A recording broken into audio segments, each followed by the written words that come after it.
جب سے بڑے ٹھاکر صاحب گم ہوئے ہیں اس وقت سے نتھو کی حکمرانی چلتی ہے حویلی پر۔ بڑے ٹھاکر صاحب کہاں چلے گئے؟ ان کے کچھ مہمان آئے تھے، انہی لوگوں نے کانتا کو بھی وہاں سے چھڑایا تھا، لے جانے والے نے ٹھاکر کے پالتو چیتے تک مار دیے تھے۔ ان سب باتوں کو چھوڑو، یہ بتاؤ نتھو اس وقت کہاں ملے گا؟ پرانی دلی کے علاقے میں نارائن داس کے اڈے پر اس کی بیٹھک ہے۔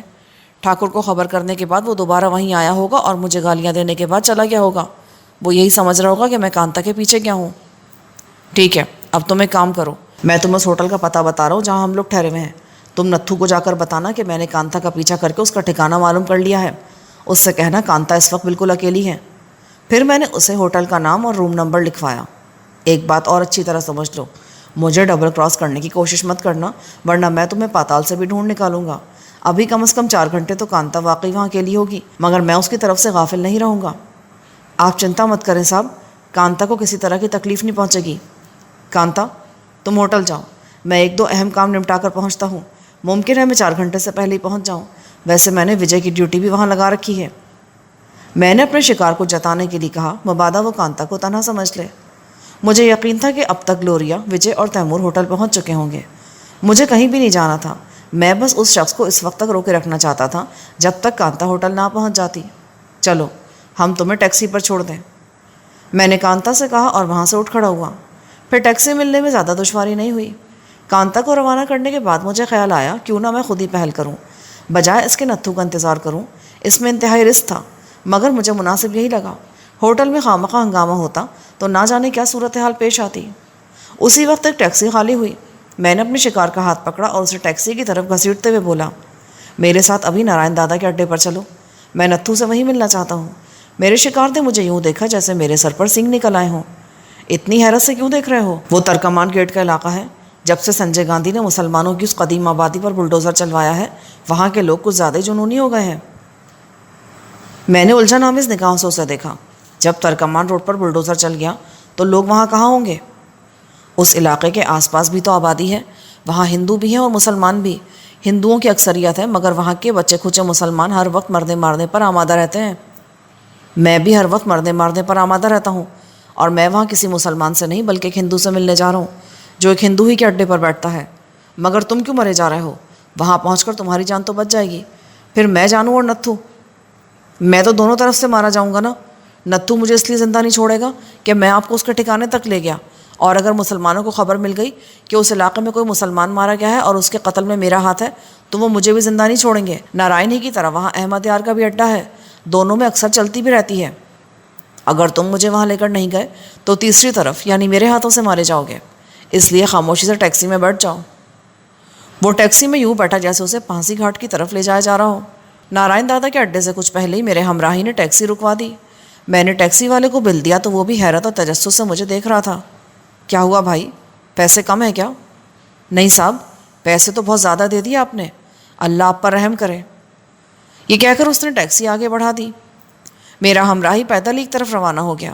میں نے چلتے ہوئے آخری مرتبہ اپنے ہتھیار چیک کیے اور پراعتماد انداز میں قدم بڑھانے لگا۔ چند منٹ بعد ہم اپنی منزل پر پہنچ گئے، مگر میرے ذہن میں جو اڈے کا تصور تھا وہ اس سے بالکل مختلف تھا۔ وہ نچلے درجے کا ایک بار تھا جس کے کاؤنٹر پر 30-32 سال کی ایک عورت بیٹھی تھی۔ وہ 10 سال پہلے بلا شبہ حسین رہی ہوگی، مگر اب تو ڈھلتے ہوئے شباب کو روکنے کے لیے اس نے بہت گہرا میک اپ کر رکھا تھا۔ کاؤنٹر کے سامنے چند اسٹول بھی تھے، مگر اس وقت ان میں سے صرف 2 پر مطمئنی سے 2 آدمی بیٹھے تھے۔ عورت نے مسکرا کے مجھے دیکھا اور پھر بڑی ادا سے سر جھٹک کر بولی، کیا پینا ہے؟ مجھے نارائن دادا سے ملنا ہے، میں نے اکھڑ لہجے میں کہا۔ کاٹنے کو کائے کو دوڑتا ہے، دادا بھی ادھر نہیں ہے، تم بیٹھو، کچھ پیو پلاؤ اس ٹائم تک، وہ آ جائے گا۔ پھر وہ رازدارانہ لہجے میں بولی، دادا سے کوئی ڈیل کرنے کا ہے کیا؟ ہاں، یہی سمجھ لو۔ وہ تو ہم پہلے ہی سمجھ گیا تھا تمہارے ساتھ اس 10 نمبری کو دیکھ کر۔ ٹھیک ہے، پھر میں دادا کا ویٹ کر لیتا ہوں، تم بھی بیٹھ جاؤ۔ میں نے غرا کر اپنے شکار سے کہا، لارج پیک بنا دے وے یا چھوٹا؟ پیک ویک کو چھوڑو، مجھ پر تو پوری بوتل بھی اثر نہیں کرتی۔ کیا بات کرتا ہے، روبی کے ہاتھ کا بنا ہوا کاکٹیل تو مسٹر ورلڈ کو الٹا کر دیتا ہے۔ 10 ایئرس سے ہم ادھر جھک نہیں مار رہا، ہم کو چیلنج مت کرنا۔ چلو پھر شرط لگا لو، میں نے پہلی دفعہ ہنس کر کہا۔ اگر تمہاری کاکٹیل نے مجھے الٹا کر دیا تو 10,000 تمہارے، اور اگر ایسا نہ ہوا تو؟ میں نے اسے بغور دیکھتے ہوئے کہا، تو روبی ہول نائٹ کے لیے تمہارا۔ اس نے بے حیائی سے آنکھ ماری۔ کیش کی بات کرو، میرے پاس ہول نائٹ کا ٹائم نہیں ہے۔ وہ چند لمحے سوچتی رہی، پھر بولی اوکے ڈن، اگر میں ہار گئی تو تمہیں 10,000 دوں گی۔ اس نے گلاس اٹھایا اور اسے رگڑ رگڑ کر چمکانے لگی۔ پھر اچانک اس کا ہاتھ رک گیا اور وہ دروازے کی طرف دیکھتے ہوئے بولی چلو تمہارا کیش بچ گیا، دادا آ گیا ہے۔ میں نے دروازے کی طرف گھوم کر دیکھا۔ ایک لمبا تڑنگا اور بھاری جسامت کا آدمی لمبے لمبے ڈگ بھرتا ہوا کاؤنٹر کی طرف بڑھ رہا تھا۔ وہ گنجا تھا اور چہرے پر گھنی مونچھیں تھیں۔ اس کے ساتھ 2 آدمی اور تھے جو 2 قدم پیچھے چل رہے تھے۔ ان کی چال سے اندازہ ہو رہا تھا کہ وہ دونوں مسلح ہیں اور بغلی ہولسٹر لگا رکھے ہیں۔ نارائن کاؤنٹر کی طرف آنے کے بجائے سیدھا بڑھتا چلا گیا۔ کاؤنٹر کے ساتھ ہی چھوٹا سا کمرہ تھا۔ دادا کو خبر کرو کہ میں اس سے ملنا چاہتا ہوں، میں نے روبی سے کہا۔ دادا اس وقت تک کمرے میں داخل ہو چکا تھا، البتہ اس کے ساتھ آنے والے چمچے باہر ہی رہ گئے تھے اور دروازے کے عین سامنے ایک ایسی میز پر بیٹھ گئے تھے جیسے دادا کے گارڈز ہوں۔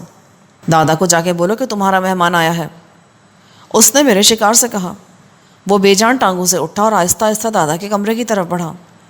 کیا اس نے ادھر آنے سے پہلے بھی پی تھی؟ روبی نے پوچھا۔ اسے کبھی کبھی بغیر پیے بھی نشہ ہو جاتا ہے، میں ہنس کر بولا۔ وہ جو ہی دروازے پر پہنچا، نارائن کے دونوں گارڈز یا چمچے جھپٹ کر اس کی راہ میں حائل ہو گئے۔ پھر ان میں سے ایک بلند آواز میں بولا منہ اٹھائے کدھر کو جاتا ہے؟ جملے میں ایک ناقابل اشاد گالی بھی تھی۔ دادا بھی بزی ہے، اس نے بولا کوئی اندر نہ جائے، دفع ہو جا تیری تو۔ اس نے پھر نہ صرف گالی دی بلکہ اسے دھکا بھی دے دیا۔ میری کھوپڑی ایک دم گھوم گئی۔ میں جھٹکے سے کھڑا ہوا تو اسٹول زوردار آواز کے ساتھ پیچھے کی طرف کھسک گیا۔ دونوں چمچوں کے ساتھ وہاں بیٹھے ہوئے دوسرے لوگ بھی سر اٹھا کر کاؤنٹر کی طرف دیکھنے لگے۔ میں نپے تلے قدم رکھتا گارڈز تک پہنچا اور نرم لہجے میں بولا دادا سے ایسے نہیں، بلکہ مجھے کام ہے، یہ تو اسے خبر کرنے جا رہا تھا۔ تم کون سے سیٹ برلا ہو؟ ان میں سے ایک مذائقہ خیز لہجے میں بولا دادا کے پاس ٹائم لے کر آنا پڑتا ہے، ابھی ادھر سے چلتے پھرتے نظر آؤ۔ لگتا ہے تم لوگ جینے سے بیزار ہو گئے ہو، بہت امپورٹنٹ میٹر ہے، اگر میں دادا سے ملے بغیر چلا گیا تو وہ تم دونوں کو زندہ نہیں چھوڑے گا۔ یہ بھی دادا کا ہی آرڈر ہے کہ اس وقت امریکہ کے پریزیڈنٹ سے بھی نہیں ملے گا وہ، مگر اسے مجھ سے تو ضرور ملنا پڑے گا، ہٹو سامنے سے۔ میں نے اس کے سینے پر ہاتھ رکھ کر اسے پیچھے دھکیلا۔ یہ دیکھ کر لوگ اپنی اپنی میزوں سے اٹھنے لگے۔ وہ سمجھ گئے کہ اب یہاں دھما چوکڑی شروع ہونے والی ہے۔ روبی چیل کی طرح جھپٹی اور ہم دونوں کے درمیان حائل ہوتے ہوئے بولی ہم ادھر کوئی لفڑا نہیں مانگتا۔ پھر وہ ایک چمچے سے بولی تمہیں کیا پرابلم ہے، اسے دادا سے ملنا ہے تو ملنے دو۔ دادا کسی امپورٹنٹ فون کال کا ویٹ کر رہا ہے اور اس کا آرڈر ہے کہ کسی کو بھی اندر مت آنے دو، اور اگر کوئی اندر جانا چاہے تو تم کیا کرو گے؟ ہم کیا کریں گے؟ روبی ڈارلنگ، اس مہاشے کو بتاؤ کہ ہم کیا کرتے ہیں ایسے لوگوں کا۔ ہم نے بولا نا کہ ہم ادھر کوئی لفڑا نہیں مانگتا، اگر اسے روک سکتے ہو تو ایسے روکو کہ دوسروں کو پتہ نہ چلے، اسے ہم ایسے ہی روکیں گے۔ ان میں سے ایک بولا اور پھرتی سے ریوالور نکال لیا۔ پھر وہ درش لہجے میں بولا سیدھی طرح چلتے پھرتے نظر آؤ۔ اچانک اس کی نظر میرے ہمراہی پر پڑی تو وہ طنزیہ لہجے میں بولا اوئے پنٹو، تو لایا اسے یہاں؟ یہ مجھے لایا ہے۔ یہ مجھے کیا لائے گا؟ میں نے سرد لہجے میں کہا میں خود اسے لے کر یہاں آیا ہوں، اور اپنے اس کھلونے کو جیب میں رکھو تو اچھا ہے، زندگی بھر میں انہی کھلونوں سے کھیلتا رہا ہوں۔ پھر تو تم یہ بھی جانتے ہوگے کہ یہ کھلونا موت اگلتا ہے۔ اچھا اب ڈائلاگ بازی بند کرو، میں نے سخت لہجے میں کہا اور اچھل کر ایک دم اس کا ریوالور والا ہاتھ تھام لیا۔ میری گرفت زیادہ مضبوط نہیں تھی، مگر شاید اس کی کلائی کا جوڑ ہی کمزور تھا۔ کلائی پر ہاتھ ڈالتے چٹاک کی آواز کے ساتھ اس کی ہڈی ٹوٹ گئی۔ اس کے منہ سے اتنی بھیانک چیخ نکلی کہ لوگ اٹھ کر دروازے کی طرف بھاگنے لگے۔ دوسرا گارڈ کچھ جاندار تھا۔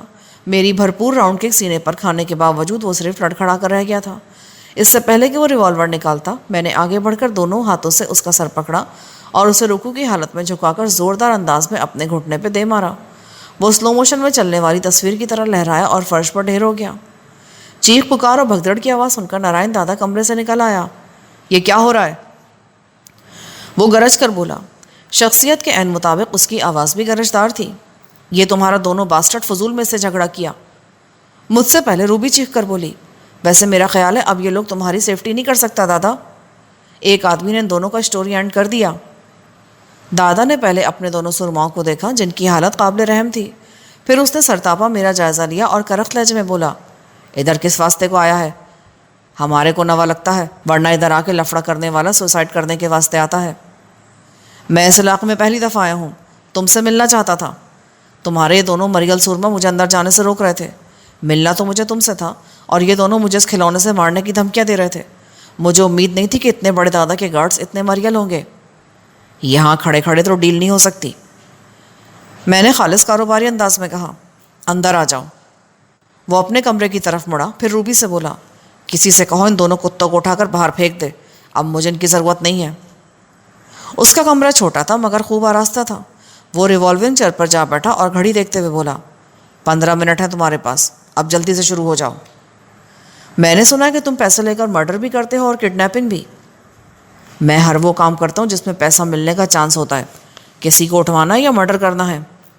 ایک آدمی کو ٹھکانے لگانا ہے، میں نے کہا اور جیب سے نوٹوں کی گڈی نکال کر میز پر ڈال دی۔ یہ صرف ایڈوانس ہے، کام ہونے پر اس سے 3 ٹائم زیادہ دوں گا۔ نام اور پتہ بتاؤ، کوئی تصویریں تو وہ بھی دے دو، 24 آور میں تمہارا کام ہو جائے گا۔ اس آدمی کا نام ہے۔ اچانک دروازہ کھلا اور میرا جملہ ادھورا رہ گیا۔ دروازے میں نتھو کھڑا تھا۔ دادا تلملا کر کھڑا ہو گیا اور چیخ کر بولا، you bastard, don't you know I am busy? باہر ریڈ لائٹ آن نہیں کیا؟ سوری دادا، مگر معاملہ بہت سیریس ہے۔ Shut up and get lost. یہ وہی آدمی ہے دادا جس کی سپاری ٹھاکر ہمیں دے چکا ہے، کانتا اسی کے قبضے میں ہے۔ کیا بکواس کر رہا ہے؟ یہ ہے وہ آدمی اور خود چل کر مرنے کو یہاں آیا ہے۔ دادا نے بے اعتباری سے مجھے گھورا۔ ابھی تھوڑی دیر پہلے تک کانتا اس کے ساتھ تھی، یہ اسے کہیں بھیج کے پنٹو کے ساتھ یہاں آیا ہے۔ تم جاؤ، اب میں اس سے بات کروں گا۔ نارائن دادا ایک مرتبہ پھر بیٹھ گیا اور توصیفی انداز میں بولا، مجھے تمہاری بہادری پسند آئی، میں جیدار لوگوں کا قدردان ہوں، مگر کیا کروں، ٹھاکر سے تمہاری موت کا سودا کر چکا ہوں۔ تمہیں مارتے ہوئے مجھے دکھ تو بہت ہوگا، مگر پہلے تمہیں کانتا کا پتہ بتانا ہوگا۔ میں بھی تم سے ایک ڈیل کر رہا ہوں دادا، مجھے اور کانتا کو مار دو، مگر مجھ سے بھی ڈیل کر لو۔ تم نے کبھی کسی وکیل کو 2 پارٹیوں کا کیس لڑتے دیکھا ہے؟ بہرحال مجھے بتاؤ کانتا کہاں ہے؟ زیادہ ٹائم کھوٹی مت کرو، ورنہ پولیس کو پوسٹ مارٹم میں دشواری ہوگی۔ تمہارے بدن کے ٹکڑے جمع کرنے میں ان لوگوں کو گھنٹوں لگ جائیں گے۔ اچھا، یہ اوٹ پٹانگ باتیں چھوڑو، میں کانتا کو بھی تمہارے حوالے کر دوں گا، اور میں تو ہوئی تمہارے قبضے میں، مگر ڈیل تو تمہیں مجھ سے کرنی پڑے گی۔ میں جانتا ہوں تم ایک بار جو کام کرنے کا وعدہ کر لو اسے ضرور پورا کرتے ہو۔ میں نے اسے چڑھانا چاہا، ورنہ میں نے تو ابھی صرف کچھ دیر پہلے اس کا نام سنا تھا۔ ٹائم کھوٹی مت کرو، مجھے اور بھی بہت ضروری کام ہے۔ ڈیل ویل کو بھاڑ میں جھونکو اور مجھے کانتا کا پتہ بتاؤ۔ میں نے کہا تو ہے کہ میں خود کانتا کو تمہارے حوالے کروں گا، مگر یہ ڈیل تو تمہیں کرنا ہی پڑے گی، اور اگر میں نہ کہوں تو؟ میں نے اطمینان سے نوٹوں کی گڈی اٹھا کر جیب میں ٹھونسی اور بولا، اوکے، پھر میں چلتا ہوں۔ میں نے اٹھ کر مسافے کے لیے ہاتھ بڑھا دیا۔ اس نے زوردار قہقہا لگایا، میرے 2 آدمیوں کو زخمی کر کے تم سمجھ رہے ہو کہ یہاں سے نکل جاؤ گے؟ وہ دونوں 3rd ریٹ کے بدماش تھے، میرے خاص آدمی دیکھ لیے تو گھگی بن جائے گی۔ میں نے آگے بڑھ کر اس کے دونوں شانے تھامے اور پھرتی سے اسے پیچھے دھکا دے دیا۔ پھر میں خود اس کی ٹیبل پر سے اچھل کر اس تک پہنچا اور اس کی گردن کو پیر سے دبا کر ریوالور نکال لیا۔ کامران کو قتل کرنا اتنا آسان نہیں ہے دادا، اس سر کے طلبگار تو کئی ملک ہیں۔ تم خیر سے کس کھیت کی مولی ہو؟ تم کامران ہو؟ اس نے بے نیازی کا مظاہرہ کرنا چاہا، مگر اس کے لہجے سے صاف معلوم ہو رہا تھا کہ وہ خوفزدہ ہو گیا ہے۔ ہاں، میں کامران ہوں۔ Very good. اس نے پھر بے نیازی کا مظاہرہ کیا۔ اس کا مطلب ہے کہ آم کے آم اور گٹھلیوں کے دام، ٹھاکر سے پیسہ الگ ملیں گے اور سرکار الگ انعام دے گی۔ تمہاری تو زندہ یا مردہ گرفتاری پر سرکار نے 20 لاکھ روپے کا انعام رکھا ہے۔ مگر مجھے محسوس ہو رہا تھا کہ اس کا لہجہ اعتماد سے آ رہی ہے۔ تو پھر لے لو یہ انعام۔ تم کیا سمجھتے ہو کہ یہاں سے نکل جاؤ گے؟ میں نکلوں یا نہ نکلوں، مگر تم انعام حصول کرنے کے قابل نہیں رہو گے۔ ہاں، اگر تمہاری بیوی ہے تو شاید اسے وہ انعام مل جائے، ورنہ سرکار کی شرط تو یہ کہ کامران کو زندہ یا مردہ گرفتار کرانے پر انعام ملے گا۔ وہ انعام ملا بھی تو تمہارے گینگ کے اس آدمی کو ملے گا جو مجھے گرفتار یا قتل کرے گا۔ اس کی کرسی الٹنے سے خاصا شور ہوا تھا، کمرے میں کسی بھی لمحے کوئی آ سکتا تھا۔ میں نے اسے کان سے پکڑ کر گھسیٹا اور دونوں ہاتھ سر پر رکھنے کا حکم دیا۔ پھر میں نے اس کی گردن پکڑ کر دروازے کی طرف دھکیلا اور نہ صرف دروازہ بولٹ کر دیا بلکہ اندر سے لاک بھی کر دیا۔ پھر میں نے بہت پھرتی سے اس کی تلاشی لے ڈالی۔ اس کی جیب سے سکہ انتہائی قیمتی 38 بور کا ریوالور برآمد ہوا۔ جب موت سر پہ منڈلاتی ہے نارائن، تو کوئی بھی ریوالور چاہے 10 لاکھ کا ہو یا 10 روپے کا جان نہیں بچا سکتا۔ سنو کامران، مجھ سے ایک ڈیل کر دو۔ میں نہیں دادا، اب ڈیل کا وقت گزر گیا۔ اس سے پہلے میں بھی تو یہی کہہ رہا تھا۔ پہلے میری پوری بات تو سن لو۔ سائلنسر سمیت اس ریوالور کی قیمت 1.5 لاکھ روپے انڈین کرنسی میں۔ میری طرف سے ریوالور تم رکھ لو۔ واہ دادا، کیا ذہن پایا ہے! تمہاری موت کے بعد تو یہ ریوالور ویسے بھی میرا ہی ہو جائے گا۔ پوری بات سننے سے پہلے بیچ میں مت بولا کرو۔ وہ تہمکانہ لہجے میں بولا، شاید وہ بھول گیا تھا کہ وہ اس وقت میرے رحم و کرم پر ہے۔ یہ ریوالور تو میری طرف سے گفٹ ہے، اس کے علاوہ 2 کروڑ روپیہ، پاسپورٹ اور یہاں سے کسی بھی ملک میں بھیجنے کی ذمہ داری میری۔ میں چند لمحوں کے لیے سوچ میں پڑ گیا، پھر بولا، اس بات کی کیا ضمانت ہے کہ تم جو کہہ رہے ہو اس پر عمل بھی کرو گے؟ جب نارائن دادا کسی کو زبان دے دے تو وہ بات پتھر پر لکیر ہوتی ہے۔ اور تمہاری اس 5 سپاری کا کیا بنے گا جو تم ٹھاکر سے وصول کر چکے ہو؟ میں نے پھر طنز کیا، اس کا پیسہ میں اس کو واپس کر دیں گا، اور ایسا زندگی میں پہلی دفعہ ہوگا۔ نارائن نے آج تک کسی کی سپاری لوٹائی نہیں ہے۔ یہ مت سمجھنا کہ میں جان کے خوف سے ایسا کر رہا ہوں۔ تم بہت جیدار آدمی ہو، اور میں ہمیشہ بہادر اور جیدار لوگوں کی قدر کرتا ہوں۔ اگر تم سمجھتے ہو کہ میں جان بچانے کے لیے ایسا کر رہا ہوں تو اسی ریوالور پر سائلنسر فٹ کرو اور ساری گولیاں میرے سینے میں اتار دو۔ اس نے دراز کھولی اور ریوالور کا سائلنسر نکال کر میرے سامنے ڈال دیا۔ میری سمجھ میں نہیں آ رہا کہ تم مجھ پر اچانک اتنے مہربان کیوں ہو گئے؟ یہ بھی تو ہو سکتا ہے کہ میں باہر نکلوں اور تمہارے کسی آدمی کی رائفل یا ریوالور کی گولی میری کھوپڑی میں اتر جائے۔ تم بالکل ٹھیک سوچ رہے ہو۔ تمہاری جگہ میں ہوتا تو میں بھی کسی کی بات پر اعتبار نہیں کرتا کبھی۔ دنیا بھر کی ایجنسیاں تمہارے پیچھے ہیں۔ ایسا آدمی تو اپنے سائے سے بھی بھڑکتا ہے۔ حیرت تو مجھے تمہاری ہمت پر ہے۔ تم اکیلے یہاں چلے آئے، یہ جانتے بوجھتے ہوئے بھی کہ یہاں تمہارے خون کے پیاسے موجود ہیں، اور تمہاری اسی بات نے میرا دل جیت لیا ہے۔ میں نہیں چاہتا کہ تمہارے ہاتھوں میرے بہترین آدمی مارے جائیں یا تمہیں کوئی نقصان پہنچے۔ نارائن دادا کے لہجے میں سچائی کی جھلک تھی۔ اس عزت افزائی کا شکریہ، مگر تم ٹھاکر سے کیا کہو گے؟ کہہ دوں گا کامران اور کانتا بھارت سے چلے گئے ہیں، اسی لیے اپنی رقم واپس لو، یا پھر انہیں قتل کرنے کا اتنا ہی شوق ہے تو ایسے لوگ پاکستان میں بھی بہت ہیں۔ تو پھر میں تم پر اعتبار کر لوں؟ نہ کرو تو ریوالور تمہارے ہاتھ میں ہے، سیفٹی کیش ہٹاؤ اور ٹریگر دبا دو۔ اوکے دادا، میں تم پر اعتبار کر لیتا ہوں۔ میں نے میز پر پڑا ہوا سائلنسر ریوالور میں فٹ کیا اور اسے جیکٹ کے اندرونی جیب میں رکھ لیا۔